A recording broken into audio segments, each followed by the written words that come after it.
आज हूँ शारदीय दुर्गा पूजार पवित्र अष्टमी तिथि। ए शरीर दुर्गर सुरक्षा पाई अष्ट प्रकृतिर नियंत्रण निमंते आसंतु अष्टमी तिथि रे पवित्र अवसर रे मांकर चरण तले प्रार्थी हुई आम समस्त प्रार्थना करिबा। सृष्टि रहस्यर मूल कारण को भेद करि न पारिबा अपारगता दोषरु जीव त्रिताप ज्वाल रे संतुलित होइथाय। सार सारस्वत दुर्लभ जन्म को असार मणे आत्म प्रतिष्ठा पाई उद्यम करे। सता विध्वंसी कार्य पाई गोष्ठीवादर प्रकरण रे सामिल हो जाए।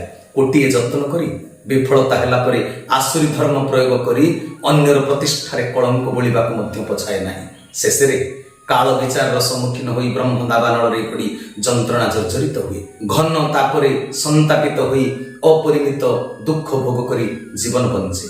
तेबे सेई महिषासुर कबल रे आमे समस्ते आज पड़ी जाइछन्ति। समस्ते पालटी जाइछन्ति महिषासुर। तेबे आज अष्टमी तिथि रे आम भितर थिबा अष्टधा अष्ट प्रकृतिर नियंत्रण निमंते मांकर पाद तले शरण पशि प्रार्थना करिबा। आउ अष्ट प्रकृतिर माया जंत्रित कबलरु निश्चित निजको रक्षा करि परिबा।